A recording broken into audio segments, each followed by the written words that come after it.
Tu vas encore bénir ton peuple. Nous te donnons toute la gloire et nous te disons infiniment merci.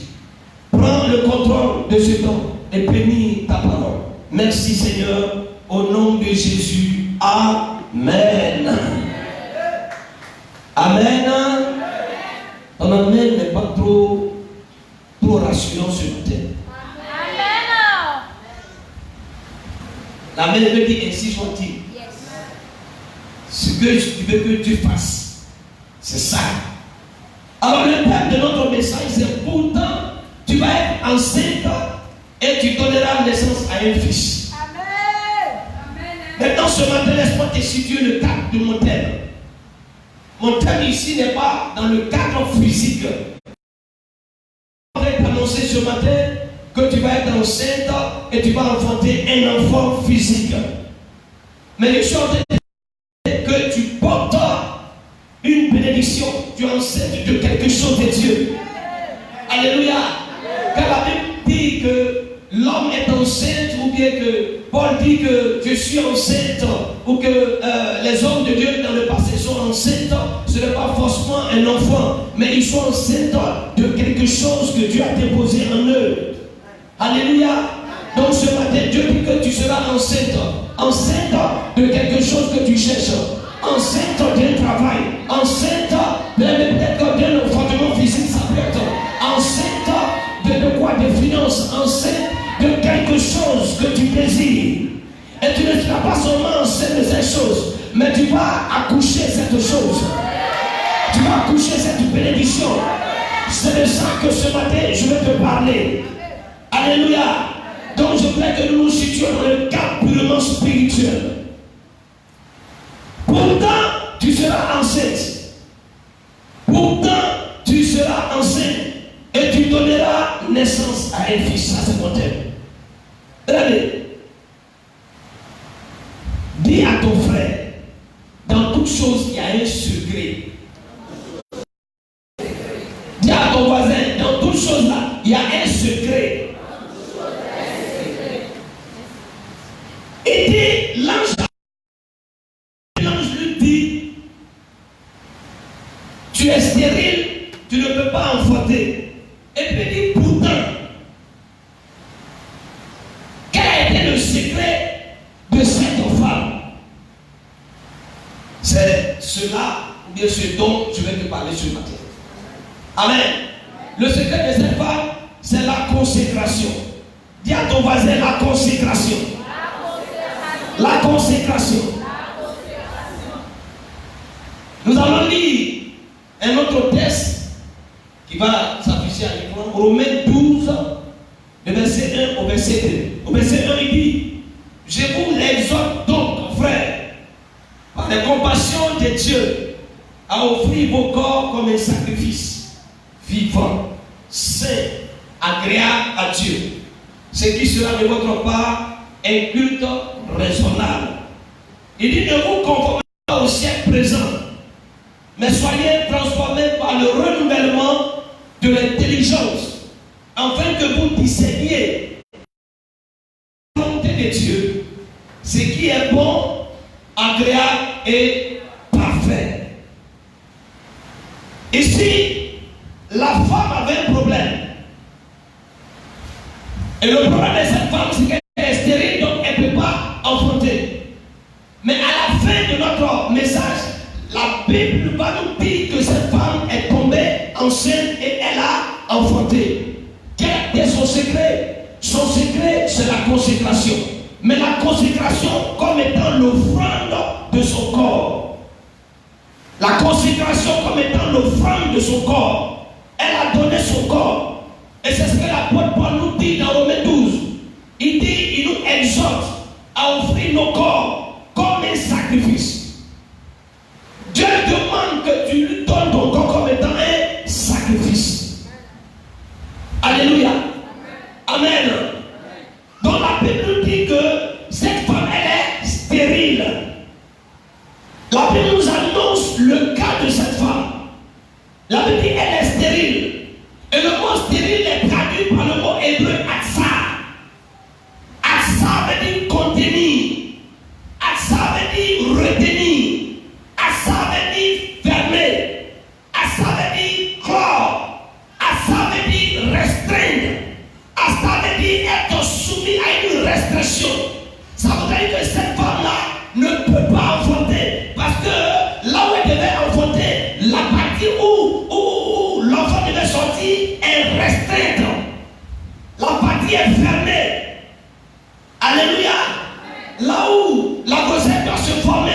le lieu là s'est fermé. Donc elle ne peut pas enfanter. Quelqu'un le suit ce matin? Un texte apparaît à l'écran. Et lisons ensemble ce texte de Hébreux, Juge 13, verset 2. Dans la localité de Sora, il y avait un homme appelé Manoah qui appartenait à un clan de la tribu de Dan. Sa femme n'avait jamais pu avoir d'enfant. Ça veut dire qu'ils ont essayé. Il y a une... Ils ont essayé par tous les moyens. Mais la Bible mentionne, c'est pour ça que j'ai pris cette verset, pendant cette version. Elle dit quoi? Sa femme n'avait jamais pu. Elle n'avait jamais pu. Les moyens. Mais la Bible précise qu'elle n'avait jamais pu avoir d'enfant. Si vous remarquez bien, on mentionne le nom de son mari. Son mari s'appelle Manoah. Et la Bible dit qu'il appartient à un clan de la tribu de Dan. Le nom Dan signifie juge. Quand on dit Dan, tribu de Dan, on dit juge. Et la Bible dit quoi? Il est le 5e fils de Jacob. Le premier fils, il a est la servante de Rachel. Amen. Et la Bible ne mentionne pas le nom de sa femme. Mais la Bible met l'accent sur son handicap. C'est-à-dire la stérilité. Quand nous voyons dans la Bible, être stérile, c'est dire une femme qui n'a pas d'enfant. Hébreu akara est toujours au féminin. Il signifie littéralement arracher ou bien déraciner. Et on ne pensait pas que l'homme pouvait être la cause de l'infertilité du couple. Dans la tradition juive, on se dit que ce sont les femmes. Et le problème, c'est quoi? C'est la stérilité. Et à l'époque où la scène se passait, la stérilité était un grand problème. Il faut se rappeler qu'à cette époque, on croyait que c'est sur terre que Dieu récompensait les justes. Amen. Donc, celui qui n'a pas de descendant ou bien de descendance était considéré comme étant maudit. Donc, sans enfant, la vie s'arrêtait complètement avec la mort. Il n'avait pas de génération suivante. Donc, la stérilité d'une femme était vue comme la conséquence du péché châtié par Dieu.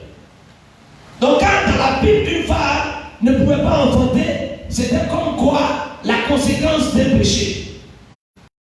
La tradition juive affirme qu'une femme sans enfant était considérée aussi bonne qu'une morte. Dans le droit juif, la stérilité était un motif de divorce. Dans le droit juif, la stérilité était un motif de divorce. Si une femme n'avait pas conçu dans les 10 premières années de son mariage, son mari devait la répudier pour qu'il puisse se remarier. Et donc la stérilité était un véritable problème. Alléluia.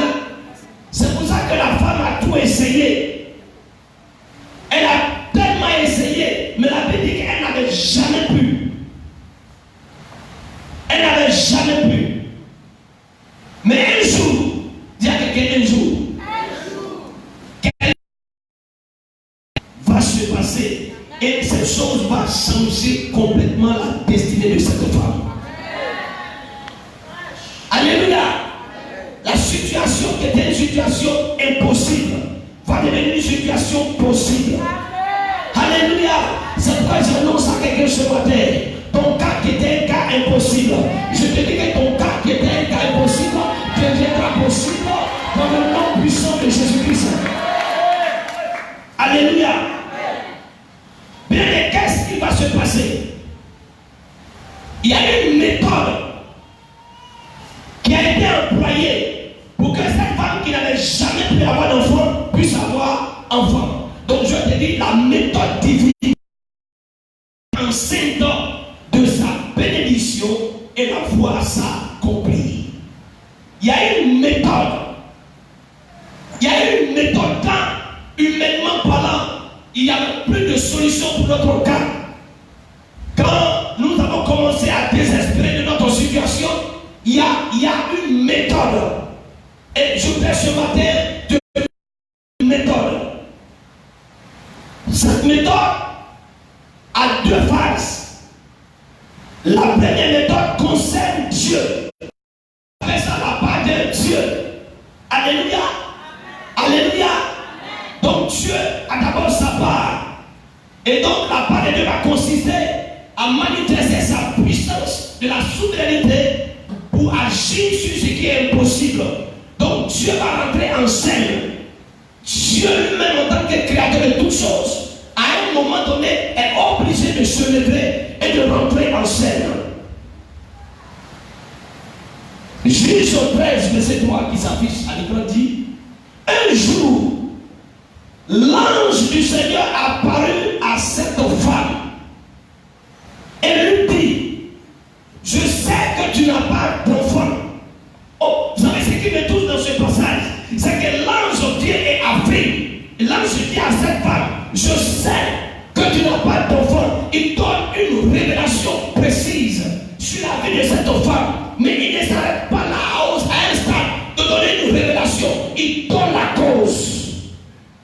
À chaque fois qu'on te donne une révélation, il faut qu'on te donne la cause. Amen. Alléluia. L'ange du Seigneur apparu à cette femme et lui dit: je sais que tu n'as pas d'enfant. Et il dit quoi? Parce que tu es stérile. Parce que tu es stérile.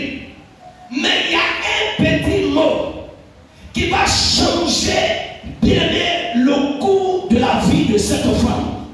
L'ange vient et apparaît à cette femme. L'ange lui dit: je sais que tu ne peux pas avoir d'enfant parce que tu es stérile. Alléluia. Alléluia. L'ange dit à cette femme: regarde, quand je te vois, je sais que tu ne peux pas enfanter. Quand je te vois, je sais que c'est impossible. Je veux dire à quelqu'un ce matin, quand l'ange te voit, l'ange te dit: il sait que tu ne peux pas y arriver. Peut-être que ton niveau d'études ne te permet pas d'avoir un certain poste. Peut-être que tu ne peux pas y arriver parce qu'il y a tellement d'obstacles. L'ange sait que c'est impossible. L'ange même quand il te voit, il sait que tu ne peux pas. Tu n'as pas en toi les ressources capables de pouvoir faire cette chose. Mais il y a quelque chose qui va changer le cours de l'histoire de cette femme. Que tu ne peux pas enfanter parce que tu es stérile. Mais pourtant,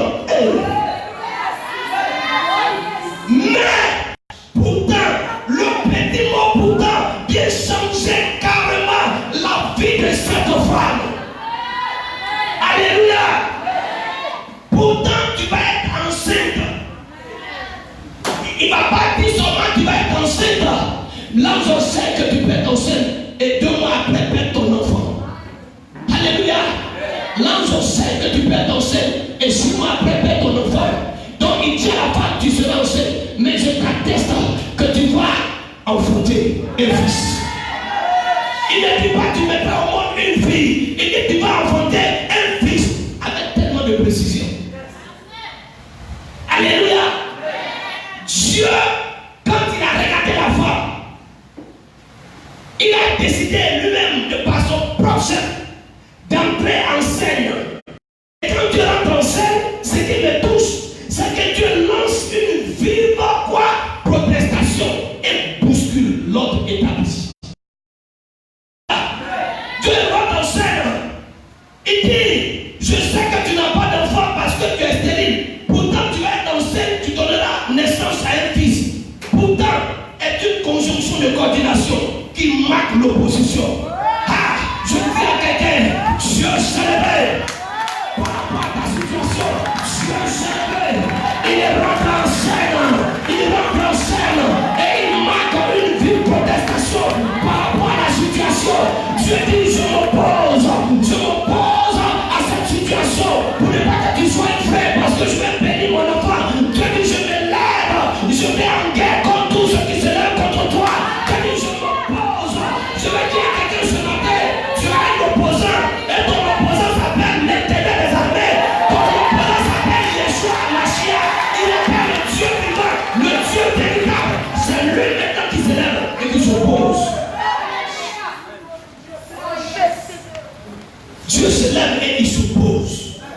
Il dit à cette femme, c'est pas normal.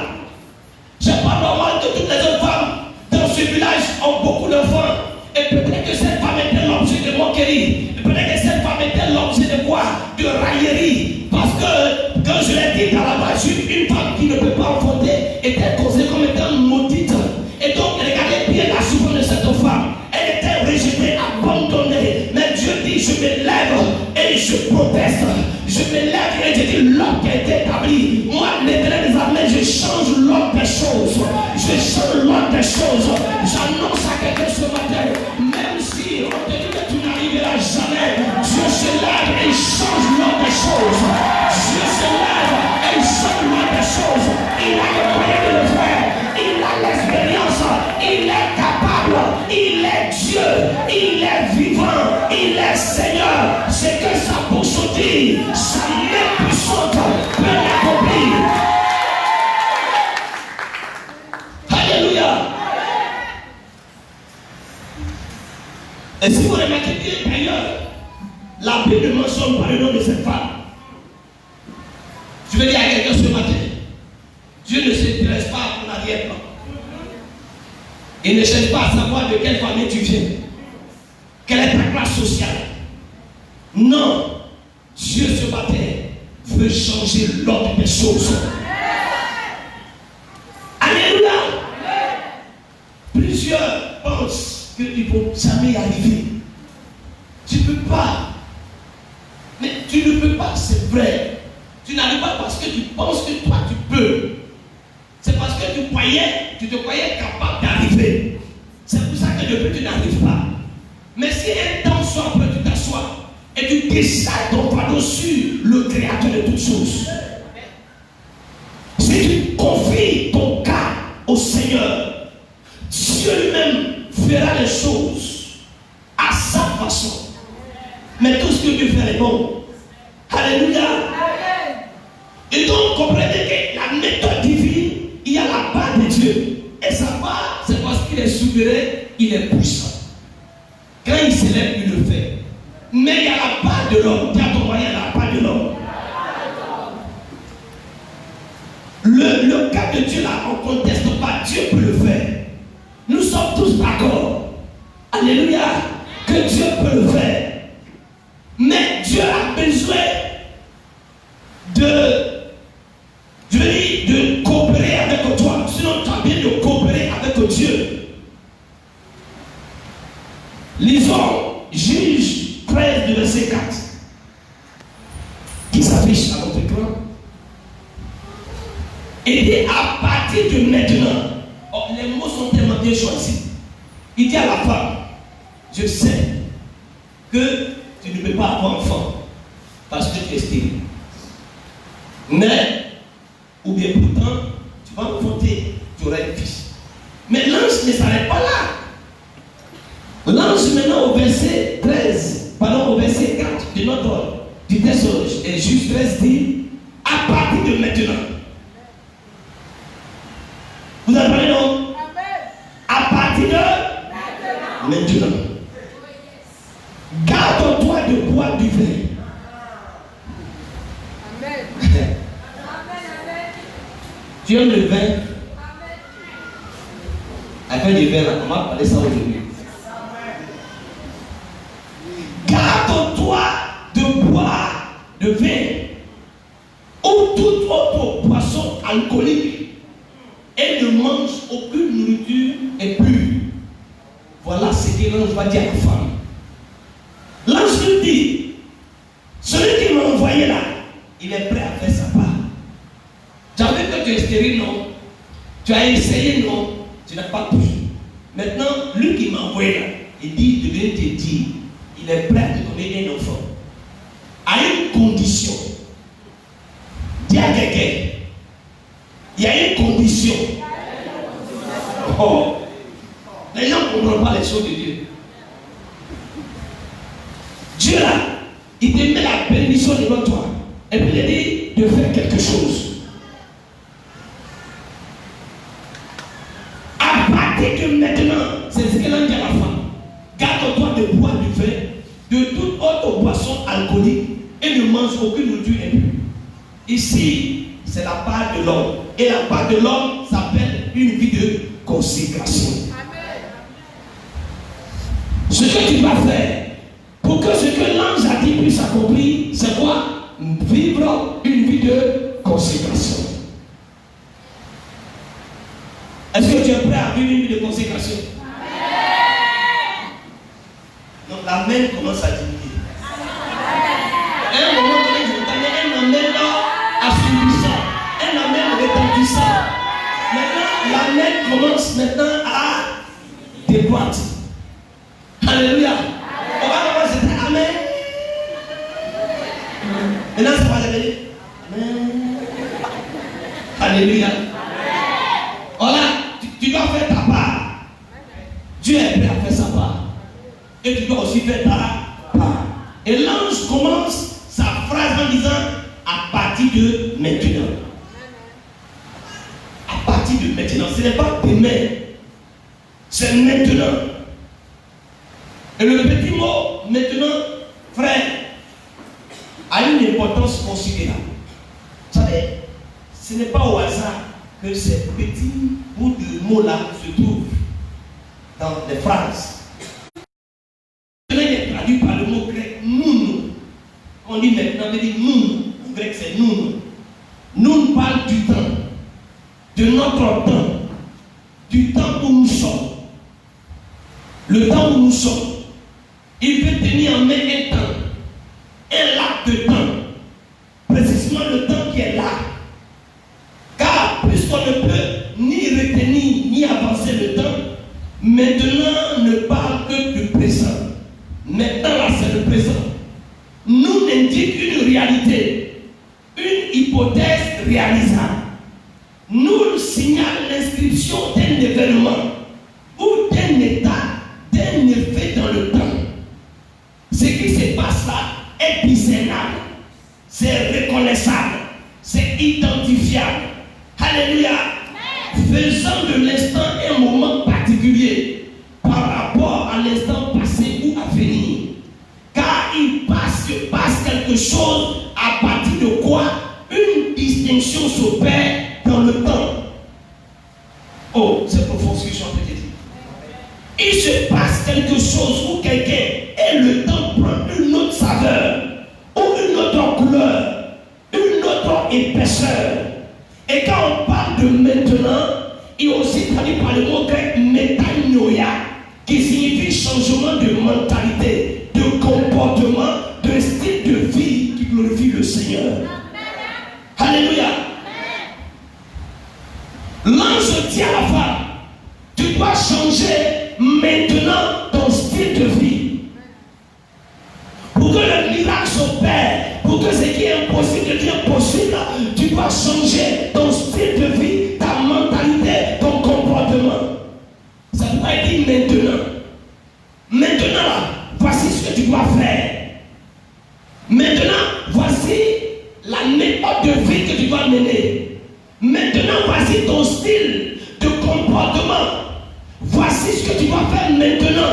Il est en train de dire à la femme, ce n'est pas ce que tu vas faire après, mais c'est maintenant. Ça veut dire quoi? Il doit prendre une décision.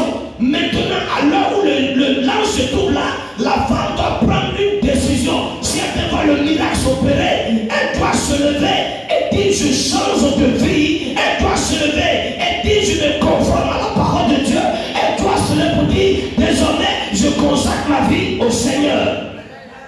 Bien, ce n'est pas une question de dire non, je vais à la maison réfléchir. L'ange était face à face. L'ange était venu lui apporter une solution. Et l'ange ne laisse pas le temps de réfléchir. Pour dire, bon, madame, va à la maison pour aller réfléchir. Si tu veux vraiment avoir un enfant, on va se rencontrer encore ici. Non. L'ange demande à la femme maintenant de prendre une décision. Je dis à quelqu'un, maintenant là, Dieu te dit de prendre une décision. Maintenant, ce n'est pas demain. Maintenant, Dieu veut que tu changes de style de vie. C'est une affaire de maintenant. Alléluia. Ce n'est pas une affaire de demain. Demain ne t'appartient pas. Même une minute après ne t'appartient pas.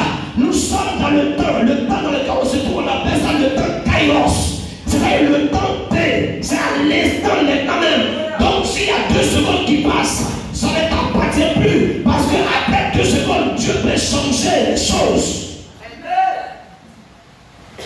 Alléluia. La consécration, c'est une décision qu'on prend par rapport à une situation qu'on avait vécue et on n'a rien vu. Maintenant, Dieu nous annonce qu'il y a quoi? Il y a une nouvelle chose qui arrive. Dieu nous annonce qu'il y a une nouvelle opportunité. En fonction de cette nouvelle opportunité, Dieu nous demande maintenant de consacrer nos vies à lui. C'est la condition sine qua non que Dieu pose pour que tu puisses voir ce que tu attends depuis des années se réaliser. La consécration. La consécration. Maintenant. Prenez, c'est maintenant, ça te concerne. Tu ne sais pas ce qui se prépare contre toi demain. Tu n'as pas la prétention de connaître ce qui se passera demain. C'est Dieu seul qui sait cela. Et Dieu te parle aujourd'hui là, maintenant. Maintenant t'appartient. À l'instant maintenant t'appartient. Si tu changes ta façon de faire, Dieu dit aussi changer mon opinion sur ta vie. Alléluia. La Bible nous dit dans Luc 2, du verset 29 au verset 31, Simeon s'exclame, maintenant Seigneur, laisse ton serviteur s'en aller en paix, selon ta parole, car mes yeux ont vu ton salut, salut que tu as préparé devant tout le peuple, lumière et gloire d'Israël, ton peuple. Qu'est-ce qui s'est passé pour que Simeon puisse s'exclamer pour dire maintenant? La Bible dit que Simeon attendait depuis longtemps l'accomplissement de cette promesse. Tout le monde pensait qu'il allait mourir. Tout le monde pensait que c'était fini. Jusqu'à ce que Dieu va se révéler à Simeon. Il dit, Simeon, tu ne mourras pas sans avoir vu le Christ. Et quand le Christ est né, Simeon l'a pris dans le temple. Quand il a pris Jésus dans le temple, pendant le 8e jour, alors qu'il fallait présenter le bébé Jésus, il prend Jésus dans ses mains et la Bible, il s'exclame, il dit, maintenant, je peux m'en aller. Il dit, non, Père, c'est maintenant, je peux m'en aller en paix, parce que mes yeux ont vu le Messie. Maintenant. Et nous prenons 2 Corinthiens 6, verset 2 sur les. Car il dit au temps favorable, j'étais exaucé. Au jour du salut, voici maintenant le temps favorable. Voici maintenant le jour du salut. Et dit voici maintenant. C'est maintenant, voici. Alléluia. Donc là, dans l'accomplissement de ce qui est possible dans ta vie, Dieu arrive et Dieu te dit, je peux le faire. C'est comme tu rencontres quelqu'un et tu dis que tu n'es plus là, je cherche du travail. Et elle te dit, moi je peux te trouver du travail. Mais à une condition. Si tu fais ça, maintenant, voici ce que je peux faire pour toi. Alléluia. Il dit maintenant. Maintenant. Ça va aller après puis revenir maintenant. Je t'assure. Si c'est vrai travail, que les gars demandent 2 000. Vrai. Je suis sûr. Tu vas t'arrêter là. Donner toutes tes vies. Non. Amen. Donner toutes tes vies. Là, elle va te trouver là où tu as été. Ou bien c'est faux. Ça, c'est dans le monde séculier. C'est ça. On va appeler, et puis tu vas pleurer au téléphone. Mon nom, pardon. J'ai rencontré un monsieur. Vraiment, il veut m'aider. Il demande ça. Il est là même. Il dit, il veut partir. Tonton, pardon, tu vas supplier. Ça, c'est dans le monde séculier. C'est pas ça? Mais quand ça s'agit pour le Seigneur, là, ça devient compliqué. Quand on doit prendre une décision, on trouve que c'est trop compliqué. Dieu dit à l'ange, c'est maintenant. Voyons les éléments qui impliquent la consécration. Et dit, l'ange dit à la femme, qu'est-ce qu'il dit? Prends garde de boire du vin. À votre avis, pourquoi était la femme de prendre garde de boire le vin? À votre avis, pourquoi? La femme aime de taper le vin. Vous n'avez pas compris ça? Oh. Il y avait plein de choses. Il ne dit pas ça. C'est-à-dire que l'ange a eu le temps d'observer la femme. Et dans ses habitudes, elle se tape simplement avant de dormir. Alléluia. Ce sont ses habitudes. Il a eu le temps, c'est l'homme de Dieu. Il vient, il observe. Elle et son mari, Manuel, c'est des grands tapeurs de verre. Ils font ça là pour oublier leur peine. Ils n'ont pas d'enfant. On se moque d'eux. Je dis à quelqu'un, c'est même pas la peine de te louer de l'alcool pour pouvoir oublier tes peines. Non. Et même si tu bois, que tu oublies une minute, l'alcool, ça va passer. C'est pas ça. Est-ce que ta situation a changé? Quand tu le dis à toi-même, tu vas. Mais c'est moi. Il n'a pas changé. Donc, comme ils n'ont pas d'enfants, pour oublier leur peine, quand on se bat d'eux, ils dorment certainement à 19h. Ils blessent leur veine et puis ils dorment. Donc, l'ange nous dit, prends garde de boire du vin. Laisse-moi vous dire qu'il y a le vin fermenté, il y a le vin non fermenté.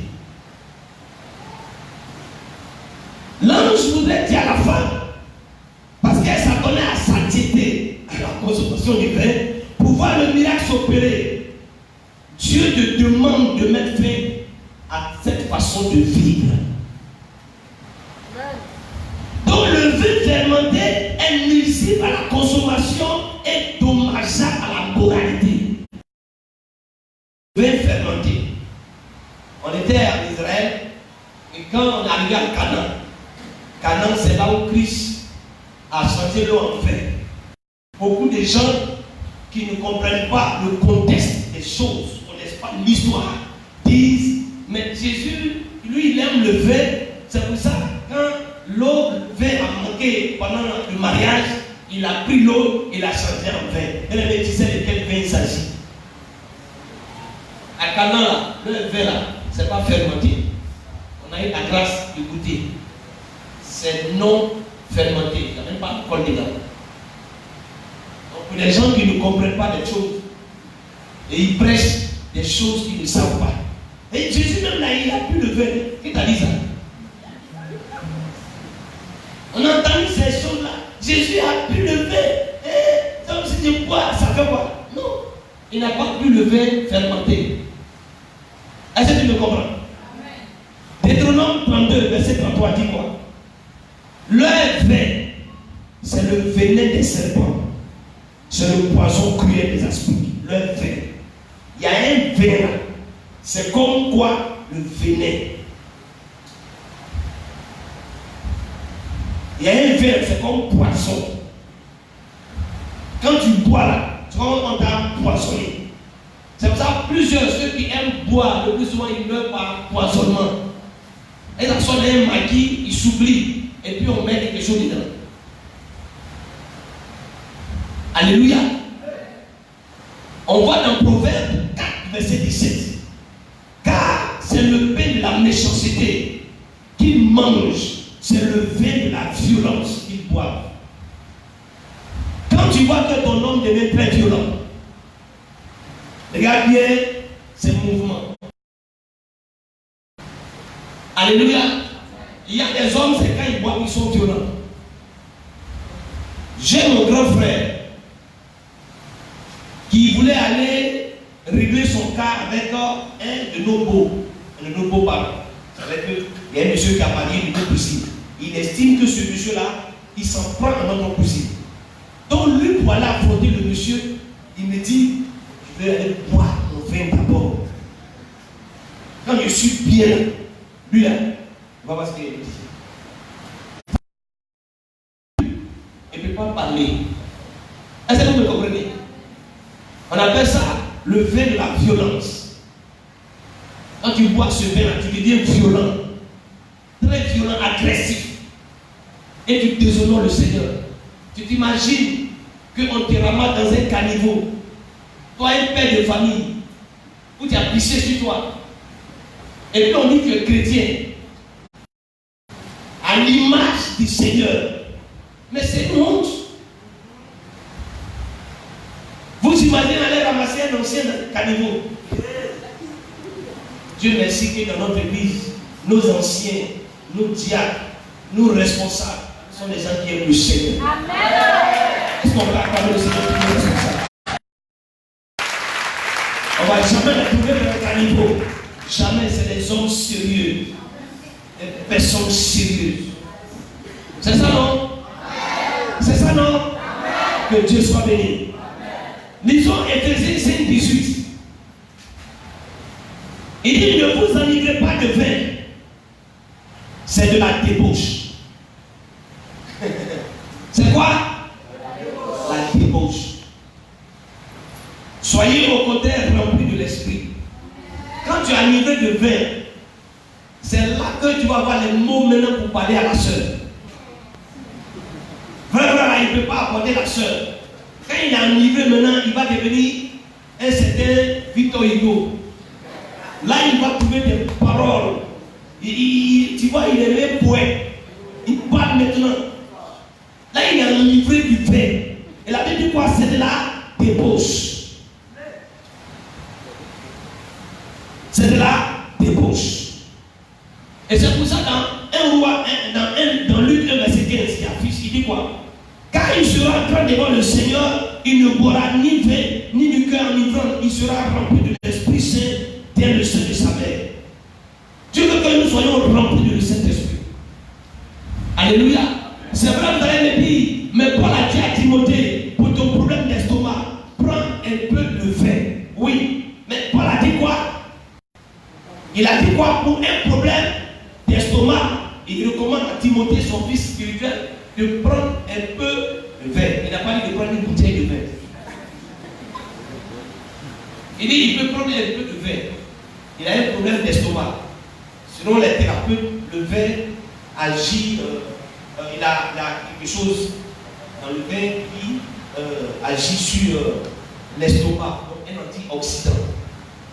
Ça, c'est ce qu'ils disent. Parfois, ils disent que les diabétiques peuvent boire un verre de vin et tout ça. Mais il n'a pas dit de prendre une bouteille. Il dit de prendre un peu de vin. Alléluia. Donc, si tu prends, et il y a un homme qui me dit, lui, moi, mon MP là, si c'est une bouteille. Il dit, police mon MP là. Bon, l'autre là, il dit, il n'a pas prendre un peu, peut-être c'est un verre. Mais lui, ça peut être une bouteille. Donc lui, il fait quoi? Quand il y a une bouteille, il fait un peu. Alléluia. Amen. Amen. Donc ça voulait dire quoi? Que le Seigneur est en train de dire à quelqu'un qu'il faut que tu sois très responsable de ne pas boire jusqu'à ce que tu sois ivre. Parce que si tu deviens ivre, c'est la débauche.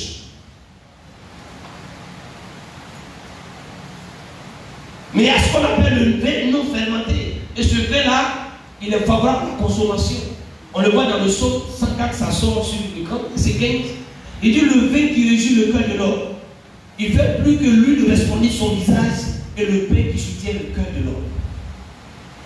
Il régit le cœur de l'homme. Alléluia. Il régit le cœur de l'homme. Et il dit, il fait plus que l'huile. Il fait plus que l'huile. Il resplendit le visage. Et le pain qui soutient. Donc il y a un vin qui fait plus que l'huile, qui fait plus que même le pain. C'est pas le vin alcoolisé. Vous n'avez pas remarqué même quand il boit. On était dans notre église, là-bas, Saint-Saint, c'est 20 papiers, on prend pour Saint-Saint, 20 pieds. Quand tu prends petit là, c'est là qu'on est déjà pour la détruire. Vrai, papier, il y a des étoiles là-bas. La bouteille est très verte. Parce que nos parents aimaient, quand on nous a dit, il faut payer 20 où il y a étoile en bas. Et le vieux dit étoile en bas, il dit c'est ça qu'il faut. Alléluia. Amen. Et deuxième parole que l'ange dit à la dame, c'est quoi? Après qu'elle demande de s'abstenir de vin, il dit quoi? De ne pas boire de boisson alcoolisée.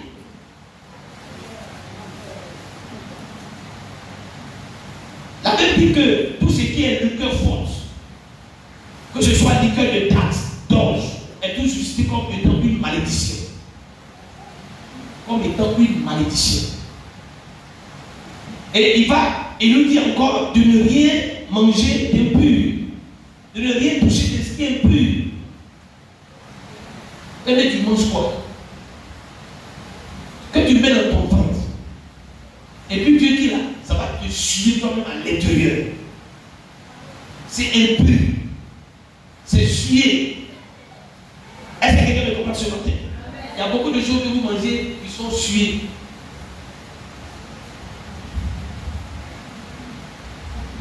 Beaucoup de gens, ils vont dans un restaurant pour aller manger. Ils ne prennent même pas la peine de bénir le repas. Prenez pas la peine de prier. La Bible dit 1 Corinthiens 4, pardon, 1 Timothée 4, verset 4, verset 5, il dit quoi? Tout ce que Dieu a créé est bon à prendre. Pourvu qu'on... Mais il dit quoi? La prière, la parole sanctifie. Amen. Tu peux t'attendre un marqué, tu mets quelque chose tué. Allez, tu vas parler. Préparer. Est-ce que tu connais l'esprit qu'il a mis? Alléluia. Donc il n'y a rien que tu dois mettre dans ton ventre qui est souillé. Rien. Rien de ce que tu dois avaler soit souillé. Tu ne dois pas accepter cela. Au nom de Jésus-Christ.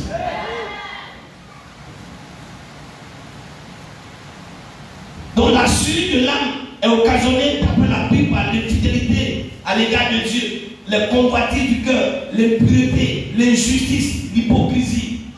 L'ange dit à la femme de vivre une vie de consécration et de sanctification.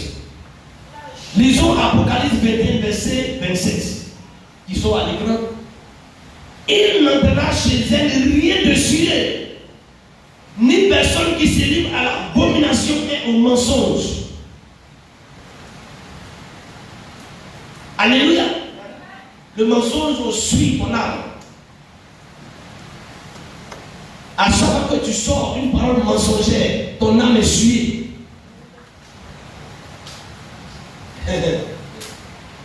Donc frère, arrête de mentir. Dis voisin. Donc ça, il faut bien lui parler. Voyez, le mensonge est tout dans le milieu chrétien.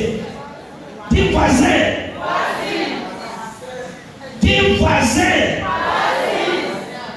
J'ai reçu mandat du Saint-Esprit de te dire ce matin, le mensonge n'est pas bon.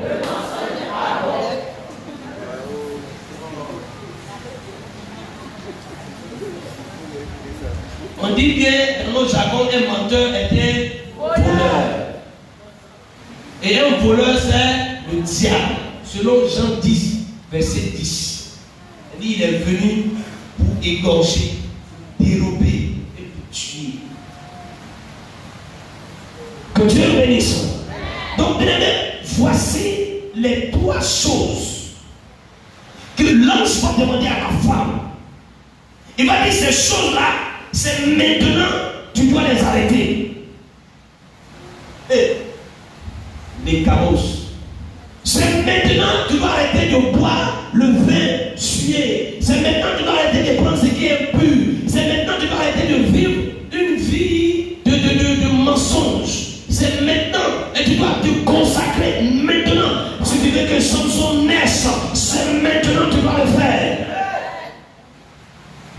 Alléluia. Et la Bible dit que la dame alla appela son mari pour lui dire voici ce qui s'est passé. Son mari dit bon, si c'est que tu as vu là, c'est de Dieu, il n'a qu'à revenir encore. L'ange est revenu. Il a posé la question à l'ange. C'est toi qui as parlé à ma femme? Il dit oui. Maintenant, dis-nous ce qu'on doit faire pour que ce que tu as dit là puisse se réaliser. Il a répété les mêmes choses. Alléluia. Si tu demandes au Saint-Esprit dans ta chambre, il va te répéter les mêmes choses.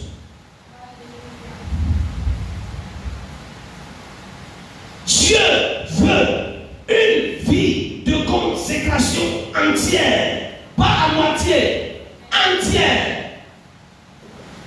Lisons 1 Roi 20, verset 1 au verset 4. Ça va sortir à l'écran.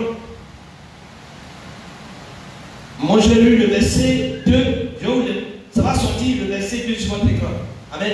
Le verset 2 qui va sortir. Il dit qu'il envoya dans la ville des messagers à Akab, roi d'Israël. Et il lui fit dire, ainsi parle Ben-Hadad, ton argent et ton or sont à moi. Tes femmes et tes plus beaux enfants sont à moi. Au verset 4, il dit, le roi d'Israël répondit, roi, mon Seigneur, comme tu le dis, je suis à toi avec tout ce que j'ai. C'est ça qu'on appelle une vie de consécration entière. Qu'est-ce qui va se passer? Il va se passer que le roi de la Syrie, nommé Ben-Hadad, va rassembler toute son armée et puis il va envoyer.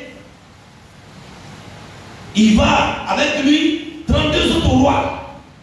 Donc il n'est pas seul, il y a 32 autres rois. Donc il y a une coalition. Et ils vont se lever pour aller assiéger Samarie. Et ils vont attaquer.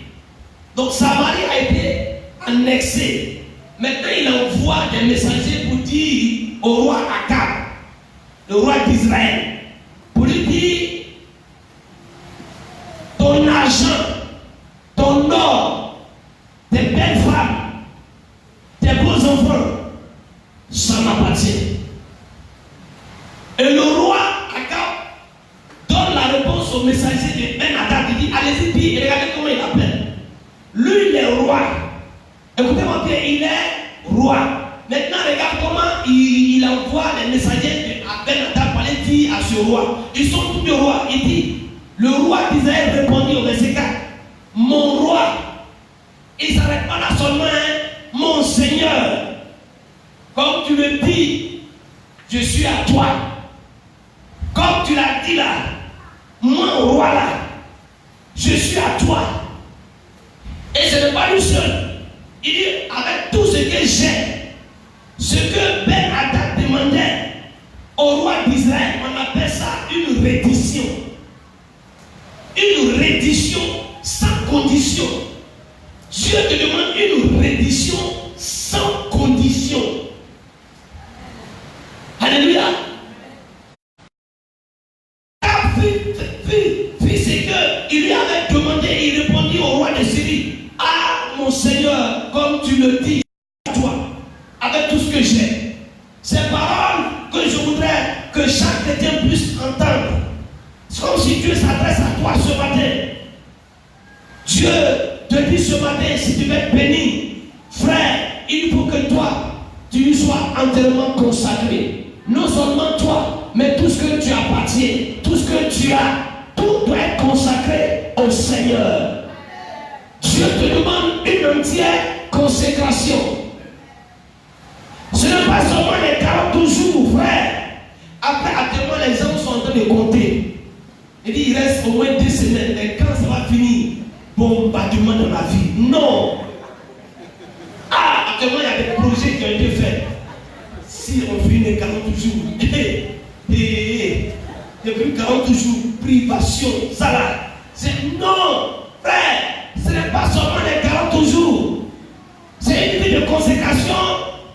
entière et pour toujours. Dis à ton voisin, c'est pour toujours. Il ne faut pas faire projet. Projet d'aller à Grand Bassam, à la plage, il faut arrêter ça. On fait des projets il y a longtemps. On voit des grands projets, grands envergure. Des grands projets qu'ils ont fait. T'es là. Alléluia.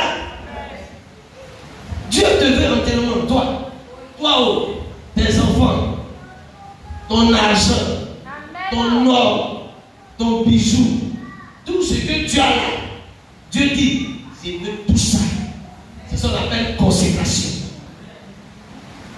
On va aussi être consacré pour toi. Et puis ta poche est là-bas. C'est pas ça.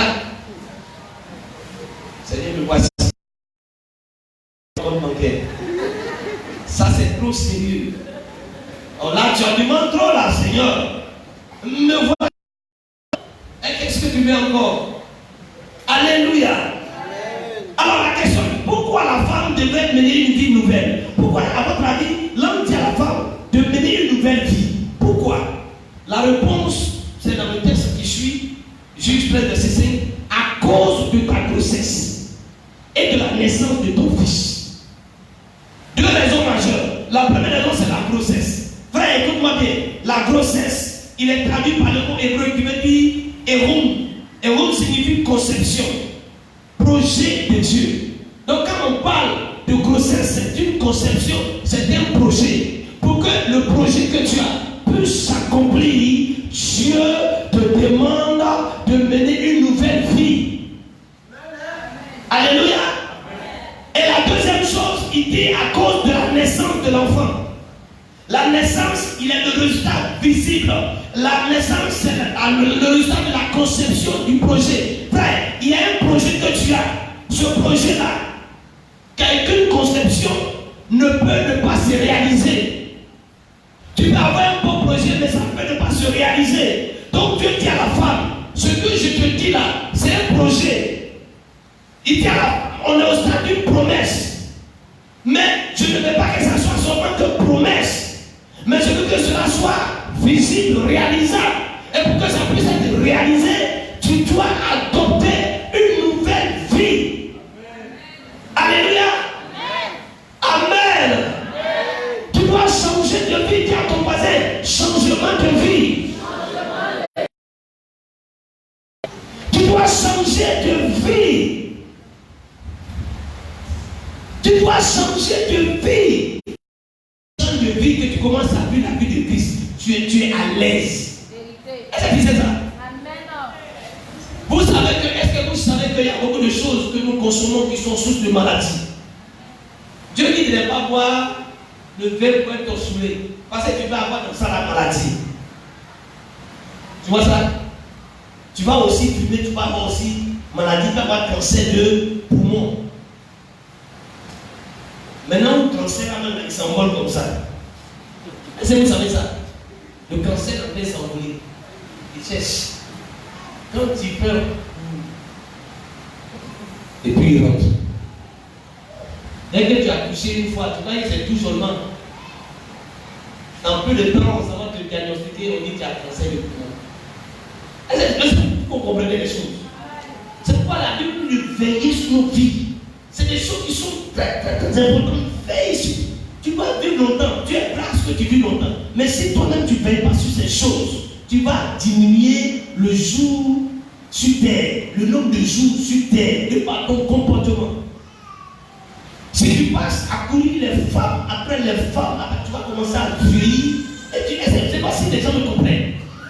Vis la vie de Dieu. Tu vas voir, non seulement tu es toujours beau, toujours belle, jeune, quand tu vois il vieillit pas, mais tu veux qu'il vieillit comment? Lui qui est en moi, il n'est jamais vieux.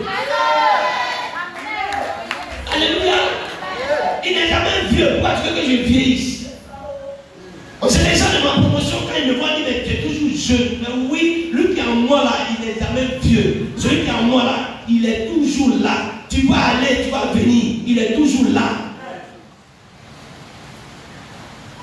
Que Dieu le bénisse. Alléluia. Dis à ton voisin, nous sommes dans des consécrations. Message de consécration.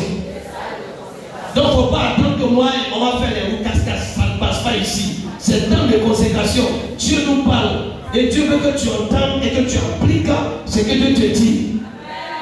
Un temps où on doit enseigner la parole, un temps où on doit manifester l'onction.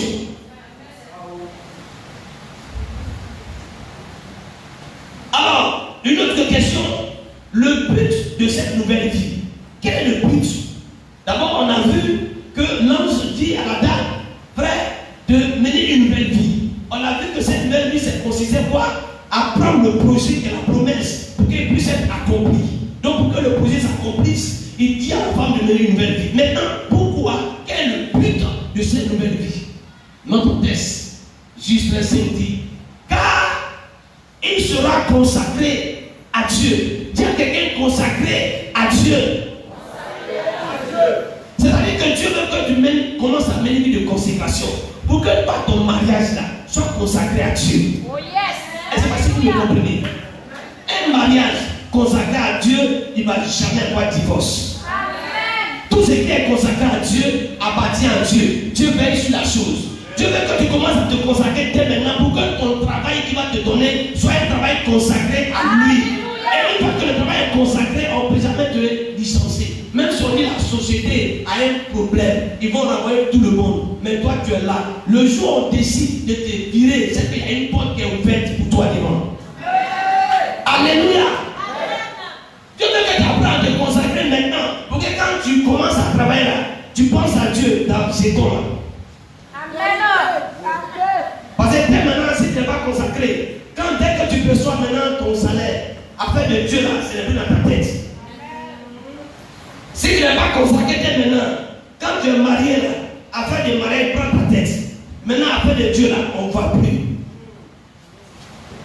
Et là, si vous comprenez, l'enfant là, Dieu veut que tu sois consacré avant que l'enfant arrive. Pour le faire quand l'enfant vient là, à cause de bébé, et maintenant tu n'as même plus le temps pour le Seigneur. Donc Dieu est en train de te diguer maintenant. Il est en train de renouveler ce matin ton intelligence. Alléluia. Donc le but, c'est parce que l'enfant qui devait naître là doit être consacré. Donc pour que l'enfant soit consacré, la dame doit aussi apprendre à vivre une vie de consécration. Alléluia. Et alors, après avoir respecté scrupuleusement les consignes de l'ange donné par le Seigneur, elle a mené une vie de consécration. Mais voici le résultat. Quand la femme a accepté, on dit ce n'est pas compliqué. C'est nous qui compliquons. Quand on se soumet à la parole de Dieu, quand on oublie la parole de Dieu, on applique la parole de Dieu, on vit la parole de Dieu, ce qui est impossible devient possible. La Bible nous dit quoi? Après que la femme a mené cette vie, elle a été obéissante, elle s'est soumise. Malgré qu'elle aimait le vin, elle dit c'est pas facile. Mais Dieu m'a dit, tu obéis. Elle allait dire à son mari, dans notre bibliothèque là, tout ce qui est vin, tout ce qui est liqueur, Saint-James, tout ce que tu peux imaginer là. Hein? Jack Daniel. Johnny Walker. Ok. Jack Daniel. Ah ouais. Yeah. What's up? Alléluia. Elle allait dire à son mari, maintenant, Dieu a parlé.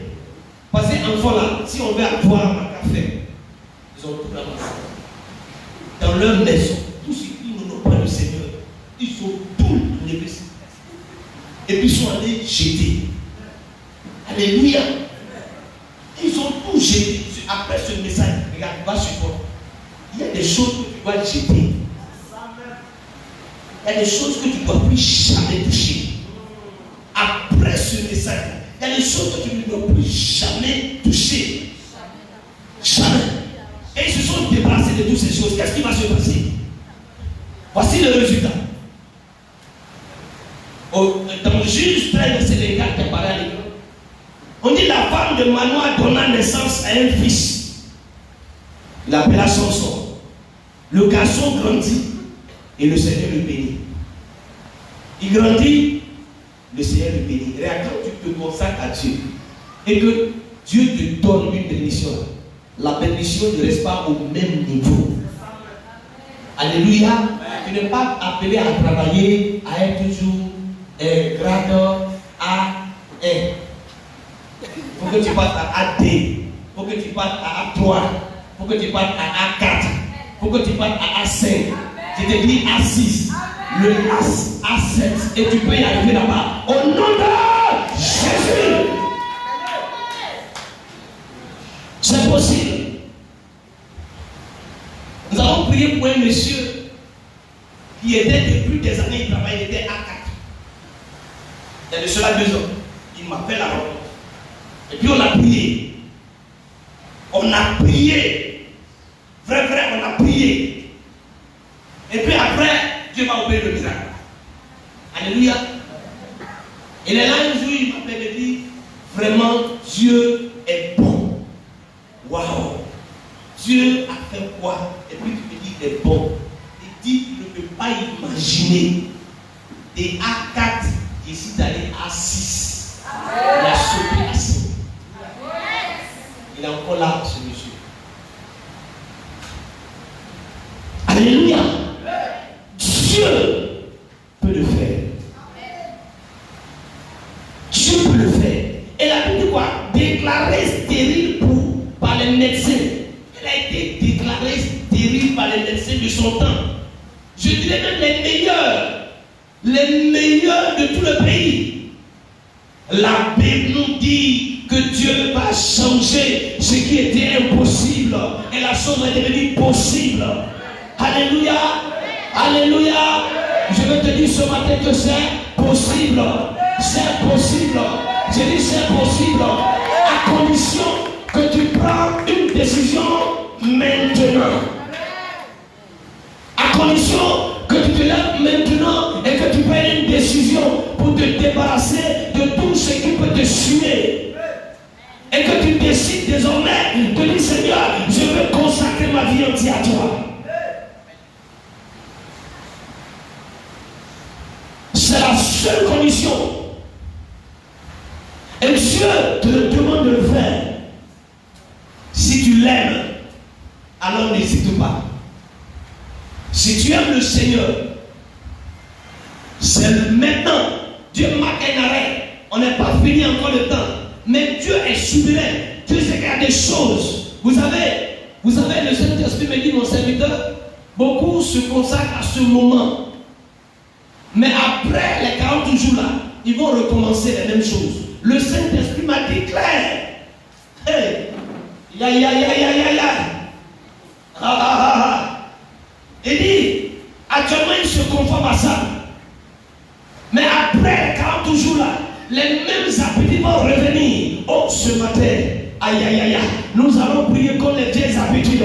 Ce que tu as l'habitude de faire depuis, nous allons prier pour que après ce moment, cette vieille habitude ne revienne plus dans ta vie au nom de Jésus. Et pour conclure mon message, la puissance souveraine de Dieu, combinée à la vie entière de consécration de l'homme, amène l'impossible à être possible. Une vie de consécration. Une vie de consécration. Je ne toucherai rien de pur. Je ne permettrai pas à mes yeux de voir quelque chose de pur. Alléluia. Rien ne rentrera dans mon corps, dans mon estomac qui est impur. Nous allons prier ce matin. Mon message est fini. Arrivé à ce niveau-là, le Saint-Esprit m'a dit, voici ce que tu vas dire. Je me suis arrêté. J'ai mis point. Voici ce que le Saint-Esprit voudrait te dire ce matin. Il dit maintenant, tu dois prendre une décision. Tu dois arrêter cette chose. La consécration, ce n'est pas parce que nous allons prendre 40 jours. Et qu'après les 40 jours là, on va encore retourner dans nos vieilles habitudes. ça servit à quoi? En fait, Dieu voulait arriver à un résultat. Alléluia. Dieu voulait parvenir à un résultat. Voici pourquoi il demande de prendre les 40 jours. Ça veut dire quoi? Si tu es quelqu'un de très impulsif, après ce moment-là, tu ne dois plus être impulsif. Si après les 40 jours de consécration, pendant les 40 jours, tu as tout fait pour te continuer, il suffit. On est dans consécration. On te parle mal. On est dans consécration. Et tout ça là, tu notes, tu réussis. On tape ton dos par là. On est dans consécration. Ça fait quoi, non? Ça veut dire quoi? Après consécration là, tu vas voir. Et si après consécration, tu retournes encore pour dire frère, il vient un temps où tu m'as blessé. Je n'ai pas répondu. Parce qu'à l'église, on était en consécration. Maintenant que la consécration est finie là, qu'est-ce que tu disais? C'est que le résultat que Dieu voulait n'a pas pu atteindre le résultat. Alléluia. Amen. On est dans la consécration, tu ne fréquentes plus les maquis. On t'appelle. Non. À notre église, l'homme de Dieu. L'homme de Dieu a dit, tu ne peux pas prendre 40 de consécration. Actuellement, l'église entière est en consécration. Tu ne peux pas bâtir. Attends à la fin de consécration. Alléluia. Attends à la fin de consécration. Ça va finir au pardon. Regarde, dans peu de temps, ça va finir. Quand le 10 décembre, on dit consécration est finie, tu dis youpi. Tu prends ton téléphone, frère. L'invitation là. Ah, est-ce que tu peux relancer? Le résultat là, c'est que tu n'as pas atteint. Maintenant, le frère t'appelle, t'envoie des SMS pour te donner des rendez-vous. Tu dis, tu envoies. Toute l'église est en consécration. Il dit, mais ça fait quoi? Non, Dieu a dit que dans consécration, ne fais pas ça. Donc, est-ce que tu peux attendre après consécration? Il dit, c'est pas facile. Ah, mais on ne peut pas. D'accord.